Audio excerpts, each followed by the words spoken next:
Bonjour Dr Saadjian, vous êtes la responsable de l'unité d'endocrinologie de l'Institut Cœur Paris-Centre et vous allez nous parler des interactions entre le cœur et le diabète. Alors tout d'abord, pouvez-vous nous rappeler ce qu'est le diabète ?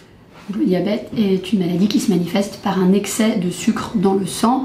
Il existe en gros deux types de diabète. Le diabète de type 2 qui est le plus fréquent, qui est celui du sujet d'âge mûr, en surpoids, sédentaire, et le diabète de type 1 beaucoup plus rare qui touche plutôt des sujets jeunes et minces. Et puis il existe quelques formes de diabète nettement moins fréquentes, d'origine pancréatique ou génétique.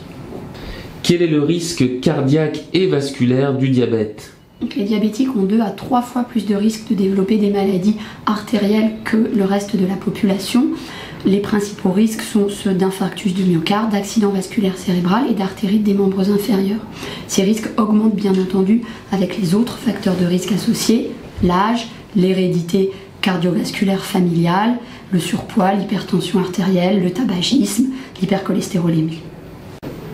La particularité des lésions coronariennes chez le sujet diabétique est qu'elles sont souvent silencieuses et que les seules façons de les dépister est donc de faire un examen approfondi. Quel dépistage cardiovasculaire doit réaliser un patient diabétique ? On conseille généralement une consultation cardiologique annuelle. Il est à noter que l'électrocardiogramme, l'échographie cardiaque ou l'épreuve d'effort simple ne sont pas suffisants pour dépister une maladie coronarienne.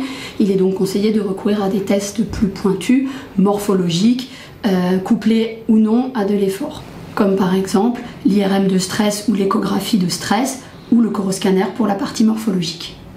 Sur le plan morphologique, il est également important de dépister les autres lésions artérielles, notamment au niveau des carotides, des artères des membres inférieurs ou de l'aorte abdominale, en réalisant des échos Doppler tous les 2 à 3 ans s'ils sont normaux et annuellement s'ils sont anormaux.